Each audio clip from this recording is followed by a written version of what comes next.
Peace and blessings. This is your brother Gabar. This is IAMFITPodcast. Are you fit to go God's way? Let's go.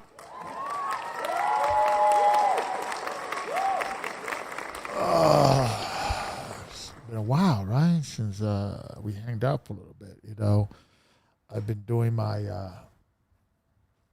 the law class, man, going God's way. That's fulfilling, and I like it, and it's easy, and it's I find joy in having discussion about the Bible. So thank you for you guys joining me on the Shabbat. But today, you know, I was just looking, and I was examining, and I came across a movie trailer. And the movie trailer kind of got me thinking. I was like, okay, let me make sure that I am live. Let me make sure before we start. Okay, let me, okay, let me see here. Your YouTube is not receiving enough video. Okay, open. All right, let's see what happens here. All right, so I hope we're good. Just give me a thumbs down. Let me. I'm trying to get my pop up, and let me see if I could get my. Okay, it's like today everything is not working. Okay. All right, shalom, brothers. I see you guys there. Just give me a thumbs up if I'm coming in good. I just wanted to make sure. Matter of fact, I could just do my own little test here. Where am I? Let me go here. Let me go here. And let me go here. Okay. Okay, I hear myself. Okay, great. All right. All right. So, I'm not going to be long today. I want to kind of share this trailer with you guys. I came across this trailer today. And the question is, what are they trying to say? What are they trying to say with this movie? The name of the movie is called The Book of Clarence. A teaser, trailer. And I wonder what they're trying to say with this movie. So I want to play the movie. I probably play it twice. We'll see, and then make sure you press the like and subscribe button, so we could get some traction. Okay, and we could maybe have this conversation. Right? We got the call-in number. People want to call in, but I'm just curious. What did you think about this movie? What they're trying to say about this movie? Fair use, fair use, fair use. What do you think they're trying to say with this movie? I'm just curious. Let's call in if you people have an opinion. 267-358-0879. I'm just curious. What are they trying to say with this movie? I think this is the first time that I can remember of a high, a decent budget movie, right? Portraying Christ as a black man. You notice you didn't show his face, but you could clearly see through his hands and his silhouette that he was a man of color. Like finally, right? They began to portray Christ as a black man in America. Is that I'm 51 years old, so I come from the era that would have been a controversial thing. Is it controversial now? Does everybody know that Christ is black, and we just going on with our life and going on with everything that is, just it's not a big deal. They're making it a big deal, because I realize that is one of these things that they are not making a big deal out of this. It seems like it's like a satire movie. I was trying to do some see if there's if there was an ancient figure by the name of Clarence. I didn't see anything. This is like a new spin to an ancient epic particular movie about Christ or this guy Clarence. So what do you guys think? You know, because I truly believe that, you know, media plays a humongous role in educating the populace, even though they may not admit it, or they may not, movies, and especially, Discovery channels and the movies and the all these type of historical depiction of people. It does psychologically play with your mind. Because I remember when I was a kid and I became an adult, and then I remember that I began to come across the information that Jesus Christ was a black man. And it was hard for me when I was praying, when I was like 19, 20, maybe 21, but by 22, 23, I kind of outgrew it. I couldn't take the European depiction of Jesus Christ out of my mind when I used to pray.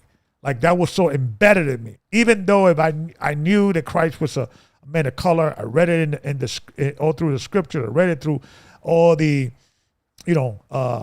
findings and extra biblical writings. All the evidence pointed that he was a man of color, but I couldn't remove that European face out of my mind when I was praying to the Father, right? Did you guys went through that, right? If now in the world, let's see here, I think, all right, we're having some issues here. Okay, bear with us. Okay, are we back? Okay, hold on, bear with us.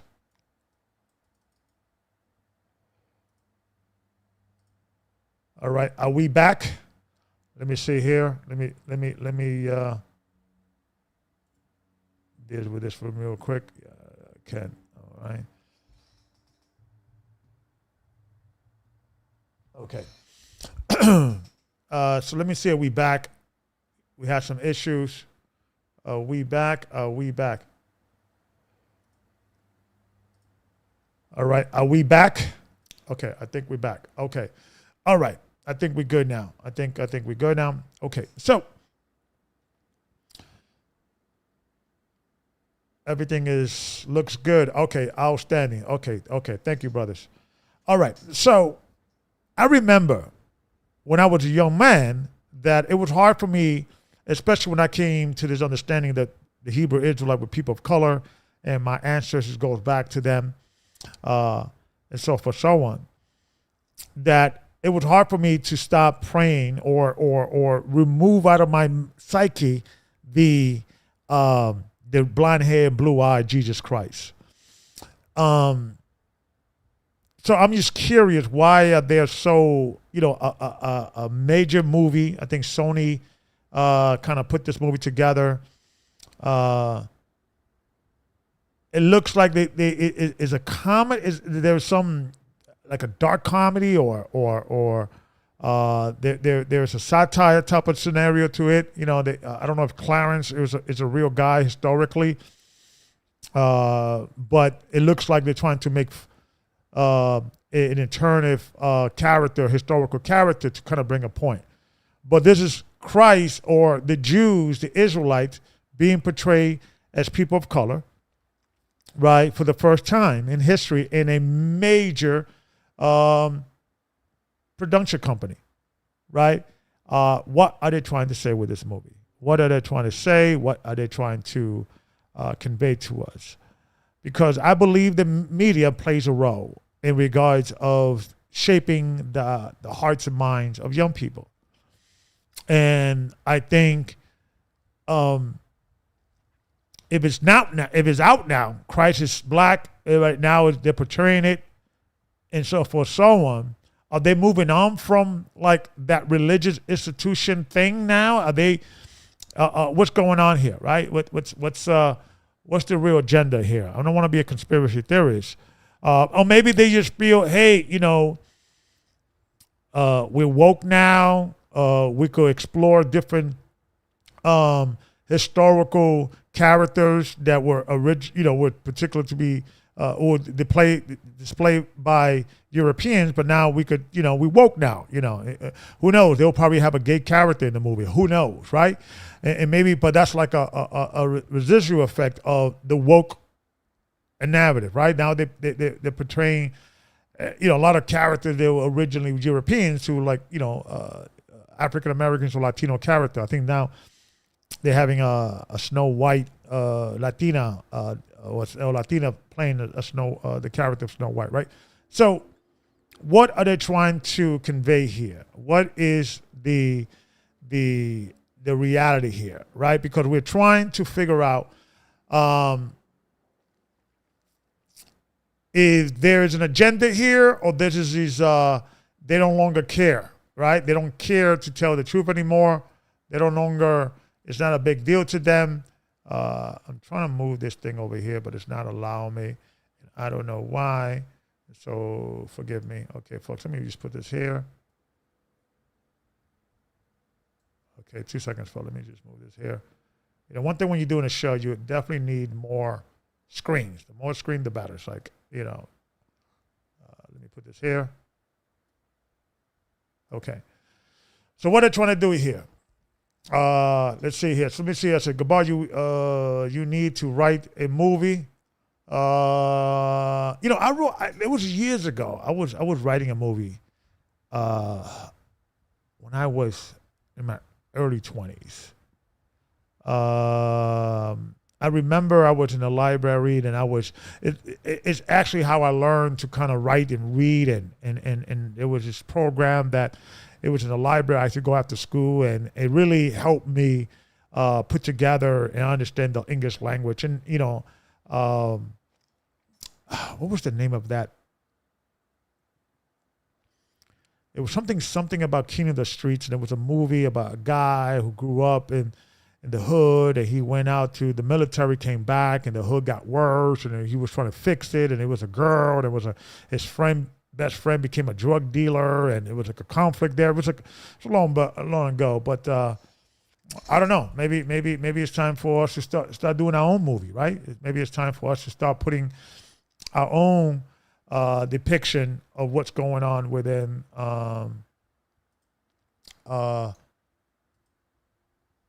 what we should put out, put our own story or our own spin. And I think I was speaking to a friend of mine today. It's like now more than ever, we have the ability. Okay, let's see here. I'm trying to make sure I could. Yep. Oh, okay. Thank you. We have the ability to, with the technology is expanding, so now we could do movies with much cheaper now, much more affordable. Maybe it's time for us to start taking this opportunity in history and doing our own thing, right? But what they're trying to say to this movie, and I was speaking with a friend of mine also about the same subject earlier about my disappointment on. Okay. When I was a young man in my 20s, right, and I came across this Hebrew Israelite community, I thought that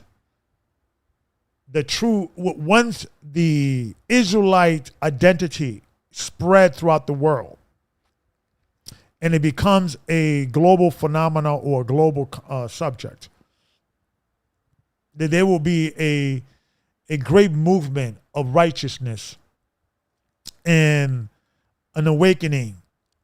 And I thought this in the 90s, right? When I thought that the brothers in One West were the only one, right? That had the truth, right? And now being 51 years old and seeing that the Hebrew Israelite is it is a phenomenon, but I'm more embarrassed about our people than anything else. I'm more ashamed. I'm more, what's the word I'm looking for?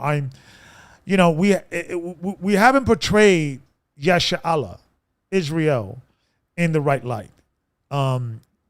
We get we get typecast as a hate group, right? And for good reasons. A lot of these other Israelite camps out there are just simply, I don't know. They just stuck on the 90s with this, hating everybody else except, the 12 tribe of Israel, right? But what are they trying to tell us with this movie? I don't know. I do not know. But what is important, what is essential for us to understand as a people, okay,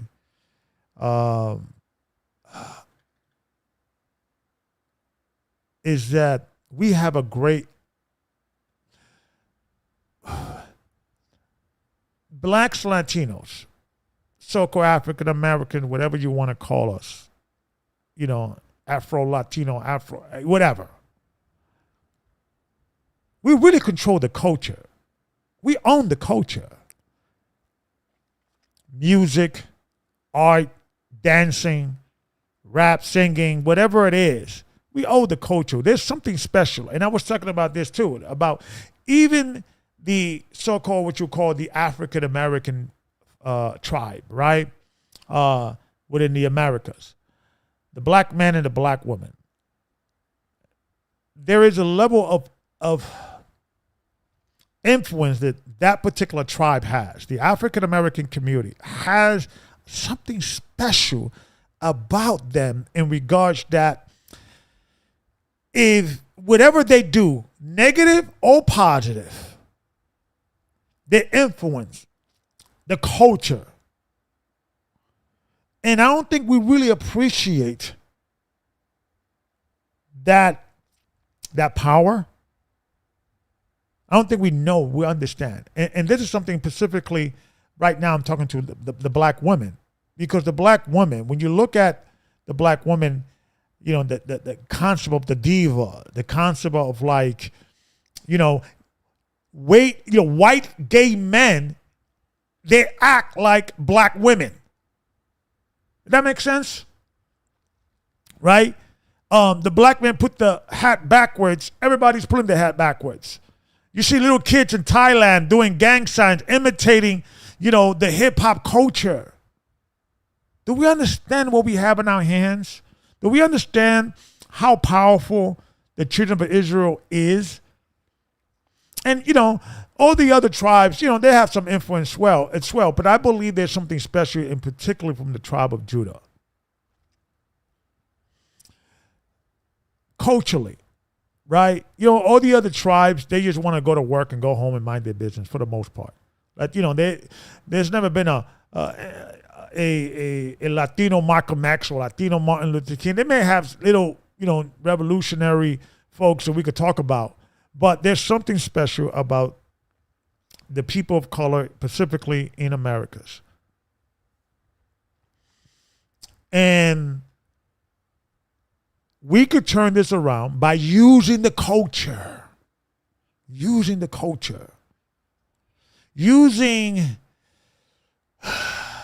what God has given us as a people to influence for positive. I remember when I was first, being aware of who I'm an Israelite, I began to wake up who I am. And I remember I was working with a brother doing security. And we would work together. And this was the first time I was introduced to the Israelite culture. And now I had somebody that I work with and I could pick his brain. And I remember he told me something that it never left me.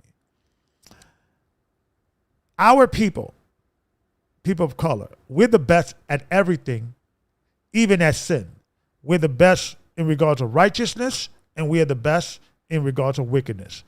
If we're going to be a homosexual, we're going to be the best homosexual. If we're going to be a thief, we're going to be the best thief. If we're going to be a liar, we're going to be the best liar. We are the extremists or the standard in regards to what we do.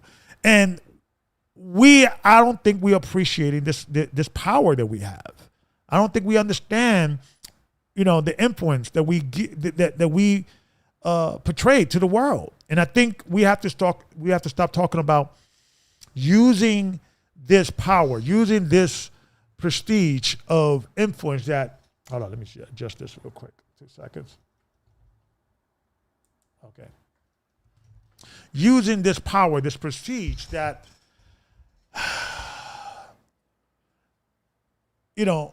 we're using or we misusing in nonsense, in debauchery and sin and all kinds of, demoralizing type of behavior. A woman likes to, begin to start twerking. Everybody else starts twerking. Every other female, right? Who's seen that video that is out there, or that song? Give me one margarita, and I would give you some head. Give me 2 margaritas, I'll spread my legs. Give me 3 margaritas. And then you got all these little white girls. But who is the creator of that song? A black woman. We don't understand the power that we have. We don't understand the influence that we have. Even in the bottom, even in the dumps, even in the bottom of the barrel, we are still the most influential people in the world. And what are we doing with it? What are we doing with it? What are we utilizing this power? We own the culture. People are following us. People are looking at us, what we do. And we're wasting it.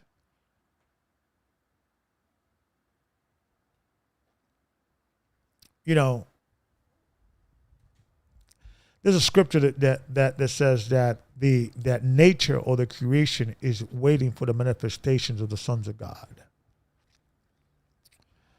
I'm 51 years old, and to be honest with you, the way things are going, I just don't see that I'm going to see the manifestation of the sons of God in my lifetime. Maybe our children, maybe our children's children. This whole thing that every generation, people believe that we're the generation. We're the people that God is going to be, delivering. Christ is coming any day now. And he may be. But we're so self-centered that we think every generation, in the 90s, we thought Christ was coming. In the 80s, we thought Christ was coming. In the 70s, we thought Christ was coming. Instead of saying, you know what? Let's prepare for our children. Let's stop thinking about and looking at every prophecy that is coming to be or is coming to pass as evidence that we're the generation. And sometimes Christians, whether it be Israelites or what have you, we got this thing of put it in God's hand. Christ is coming anytime now, so there's no reason to build. And I truly believe that now is the time to build. Now is the time to build.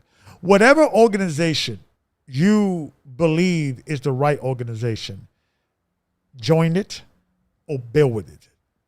And I believe it's time for us to get out. America's collapsing. America is in a decline. And how can we use this power of culture? We control the culture. We look at the culture. Let's look at the culture. Let's look at the power that we have. Look at the last, 100 years in regards of how the black race has brought in culture into America. Latino too, yes. I'm not, I am an Afro-Latino Dominican from the Bronx, and I'm giving shout out to my people and from all the tribe of Israel. But my beloved Israelites, what's wrong with us, man? What's going on with us? Well, we can't get it right. And Judah, what's wrong with you, brother? I'm speaking to Judah right now, the tribe of Judah. There's something wrong with you. You have to assess and understand that the world has their eye on you, whether you like it or not. You're the head tribe. And I know we're under the order of Melchizedek. and so forth, so on. But it is prophesied that through Judah will be the gathering of the people. Or maybe I'm wrong. Maybe we're looking at this all wrong. We're looking for a savior. Maybe the tribe of Judah has become our savior. And maybe we have to look into ourselves. I don't know these answers. But being in this walk for like 30 years now, we're not getting better. We're getting worse. Yeah, people know more about us. People know more about the Israelite community and the Israelite concept. But are we better or are we worse? I don't know the answer. I don't know the answer. But what are they trying to tell us with this movie? I don't know. Maybe they don't care anymore, right? Maybe they don't really, this religious thing is something that is no longer useful for them. Maybe America is turning atheist every generation to the point by the time that I'm an old man or older man, religion is going to be like a superstition. I don't know.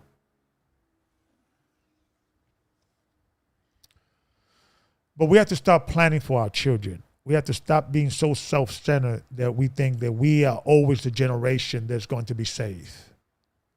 We may be the generation that's going to prepare for the generation that is going to be saved out of this hellhole. I don't know the answer. But, maybe, and I would like to speak to brothers from the tribe of Judah. Do you think we are in a good place? Or any tribe. Give me any tribe. I don't care. But if I'm overreacting, because I think as an Afro-Latino growing up predominantly in black communities and Latinos, and being part of the culture, I was in New York City when the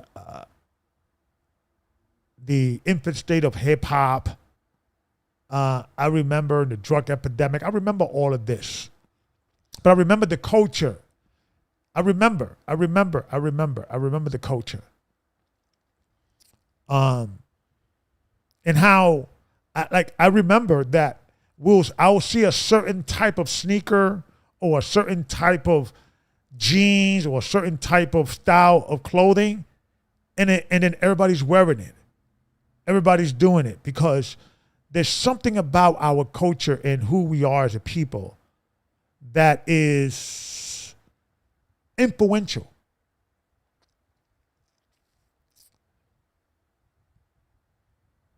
Are we misusing this? Are we understand that everything that we do, the way we say it, the way we speak, the way we articulate, the way we walk, the way we talk, the way we dance, the way we do things, people notice and follow.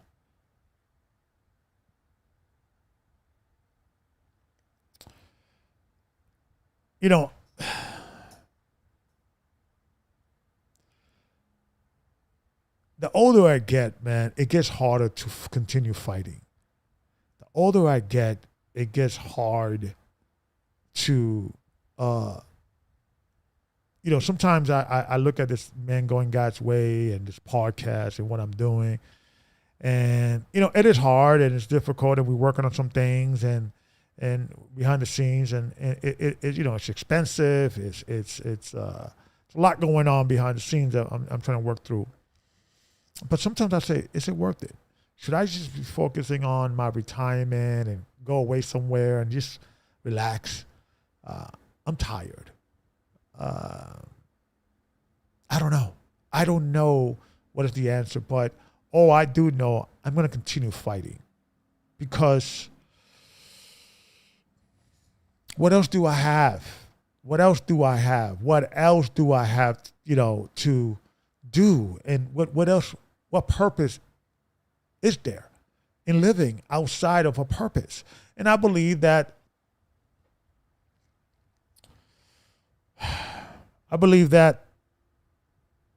if a man doesn't have a purpose for living,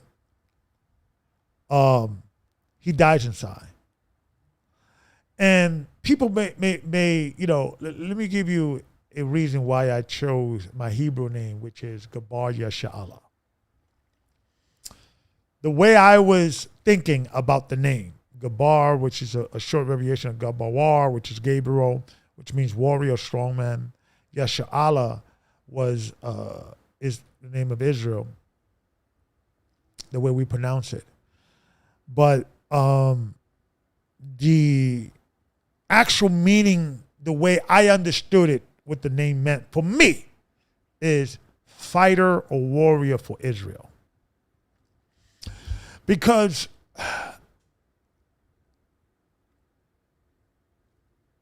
I always believed that there were sufficient and strong evidence that we are the people of Israel. And I also believe that the European powers and the peoples that are in the elite don't want us to know that, because they know that we are the most influential people in the world. And the name Gabar Yasha'Allah, for me, is someone who is a defender or fighter for the nation of Israel. And I know we did sin and we broke God's commandments, but the way I look at it is like, I'm a defender for the children of Israel, because I think we got a bad rap. God is our judge, and he cursed us. Deuteronomy 28, we already, 1,000 times ad nauseum, and I understand, and I take the whipping. But I just feel that we need somebody to be fighting for us, and that was my spirit, like fighting for my people, right? Because prior to knowing that I'm a Hebrew Israelite and accepting that I'm a Hebrew Israelite, I was a little pissed off, a little ticked off. Once I began to know history, I began to see the movie Roots, or the series Roots in Channel 5, and it really broke my heart.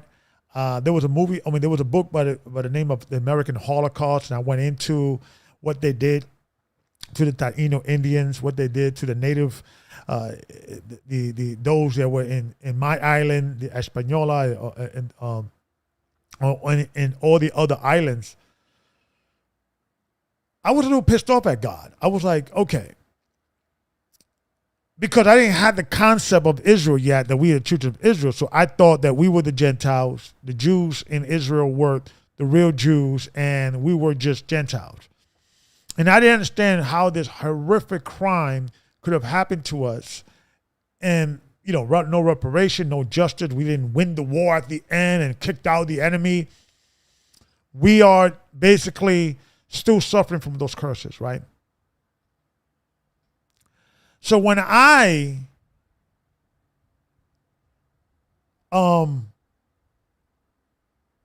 discover that the reason why we went into slavery is because God cursed us, because we went against his commandment, it was like, oh, okay, now that makes sense.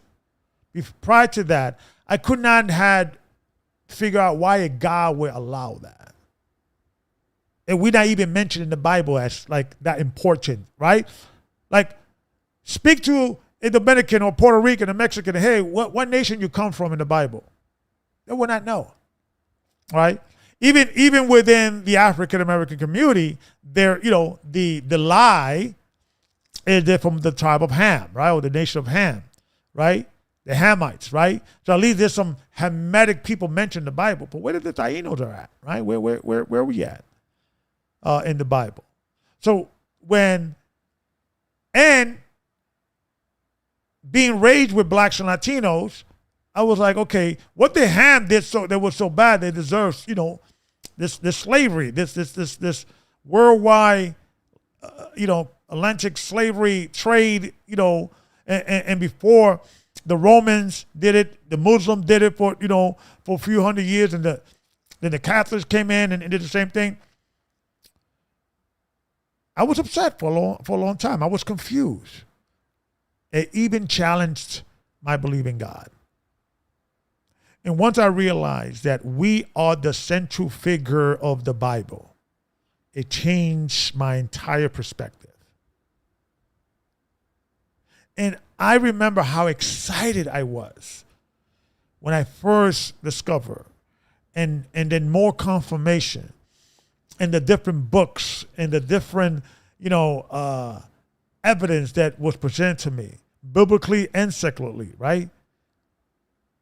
I gotta say that fire is gone. It's like that excitement has turned into sadness, frustration, stress, wanting to just give up and just say, hey, let me just mind my business, be like a Mexican, just go to work and go home and go to sleep and drink beer in the weekends, right? Just ignore it all. But and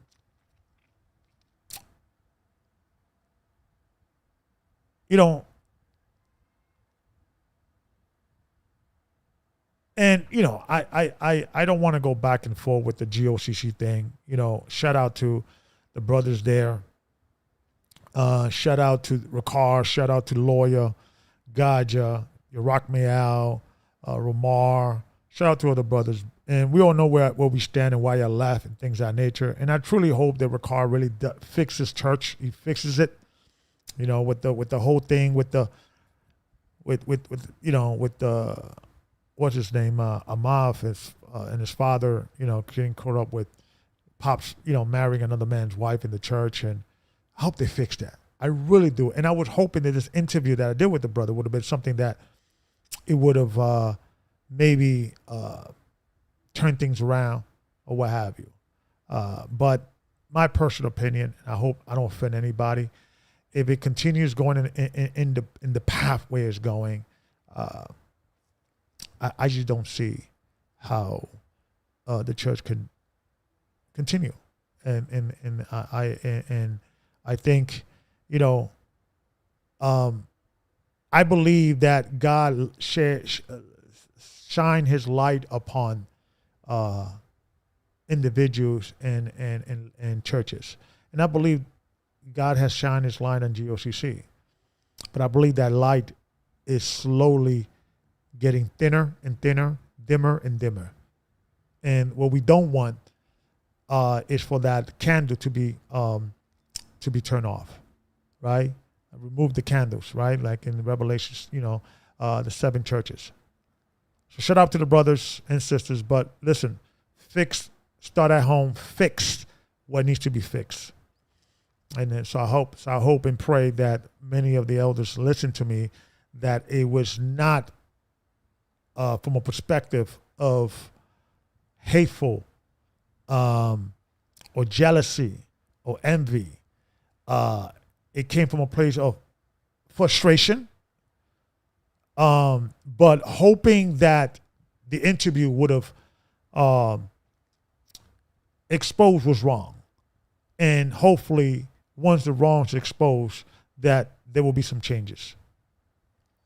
What I'm hearing is that it's not happening. But keep praying. I think Ricard's a good guy. I think Amav is a good guy. I think Pops is a good guy. But they did a mistake. And, my advice to Pops, man, let that woman go. No woman is worth hell. And brother, you live it in sin. Okay? You live it in sin. Amav, you're not helping your father. I know you love him. I know you care for him, yada, yada, yada. You're not helping for allowing him to continue in this sin. And I'll leave it alone. But we need to continue having these conversations, man, because I always felt like I was an outsider looking in. I never fit in anywhere necessarily. I'm always observing, analyzing. I'm a deep thinker when it comes to just looking at the world from a perspective of like,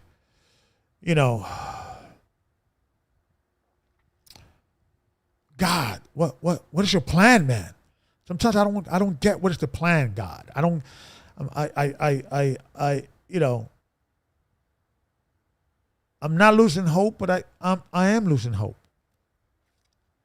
I'm not gonna give up, but sometimes I feel like I want to give up. And the only reason why I don't give up is because I'm bound. I'm a prisoner, man. There's something about this book, this Bible, right? I don't know what it is. I cannot. It's like I got 4 other brothers from my father and my mother's side. And I got other brothers from my father's side from a previous relationship. I think two other brothers, right? So that would have been like 6 brothers altogether.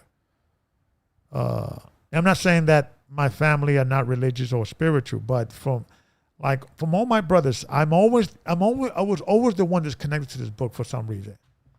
I don't know what happened. I don't know what's my connection to this Bible. And I truly believe that people have God gene. The God gene, I think people have 3 kind of genes. You have the God gene, the good gene, and the evil gene. Now, sometimes you may have the God gene, but you also the evil gene. Sometimes you may not have the God gene, but you may have just the good gene. It's like a splinter in my mind driving me crazy. I cannot let go of God. And sometimes I thought about it. Hey, maybe I should just, give this thing up. Just become a good guy. Just be a good guy. Yeah, you believe in God. Become like a lukewarm scenario. But there's a scripture for that too. If you lukewarm, I will spill you out. So I'm going to run all the way through the end. I'm going to continue going. I hope you guys keep going with me. But we got to do better as a people, man. We got to do better as a people. We need a higher level of standards. A higher level of standards. And man going God's way is just what works for me. What works for me. Church doesn't work for me anymore. But I think there is brothers out there that could relate to me and I could relate to them, and we could maybe build something. And hopefully is men going God's way, right? And I just feel we need to really take a what you call that word when you are an assessment. We need to collect all what we have and assess what we have so far. And I don't like it, man. I don't like it. I don't like what people view of us, regardless whether it be, the Israelite identity, the African American identity, the Afro-Latino. I just don't like what we have become as a people, what we represent as a people.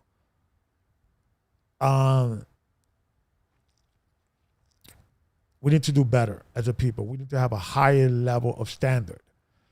And, we need to understand the power of our influence. Sisters, you need to understand your power. You need to understand your influence. My beloved black sisters in America, you have to understand the influence you have. When you start twerking, you start wearing a particular, dress or pants or G-string or whatever, people are going to follow. Black men, the same thing. Understand your influence. Understand your power that God has bestowed upon you. People have made merchandise of us, as the scripture says.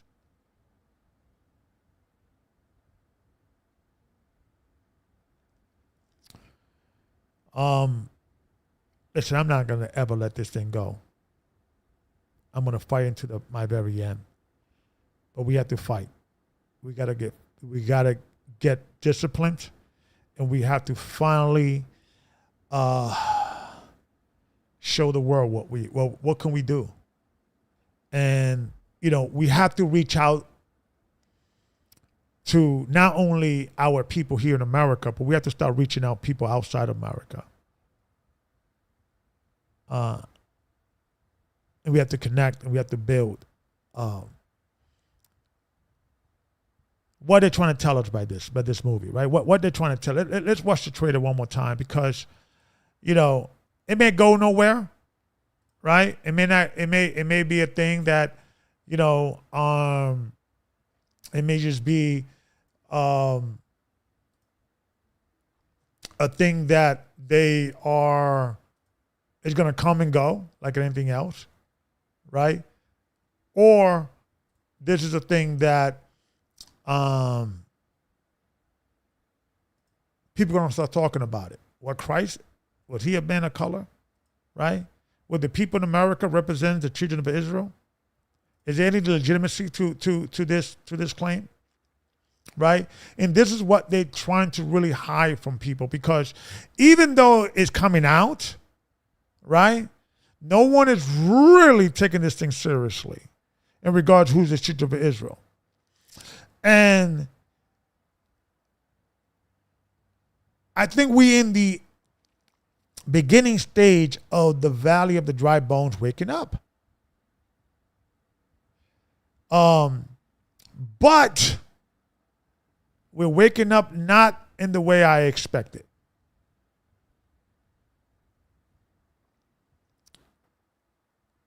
I'm just curious. Is knowledge stronger than belief?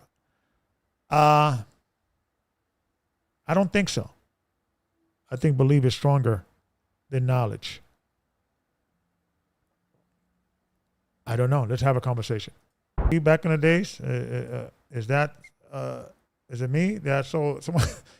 But I know they're trying to make fun of modern culture. But what are they trying to say with this movie? Would this movie change anything? Would this movie begin to have a conversation about who were the people of ancient Israel 2,000 years ago in Jerusalem?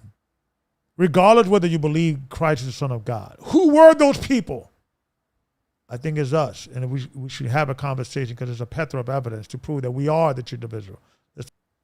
I don't know. What are they trying to tell us with this movie? What are they trying to tell us with this movie? What they're trying to tell us with this movie? I don't know. I don't know, but I hope it sparks a conversation. I hope it inspires people to have conversation. Who were those people in Palestine 2,000 years ago? Who were those people in the land of Canaan 2,000 years ago? Who were the people that got kicked out of Israel by the Romans 2,000 years ago? Let's have a real conversation. And my beloved Jewish brothers out there, European Jewish brothers, with all due respect, let it go. You're not the people. You converted, great. Continue in that conversion, continue in that identity, but it's time for you to let go this identity, because you stole it. It doesn't belong to you. The people of Israel look like me. The people of Israel look like your typical African Americans walking in the streets. Those are the real Jews of the Bible. And we're no longer going to apologize for it. We're no longer going to hold back our tongue. We're no longer going to continue telling you or saying, well, it could have been, maybe. We don't know. Nobody knows. It's a lie. People know. People know.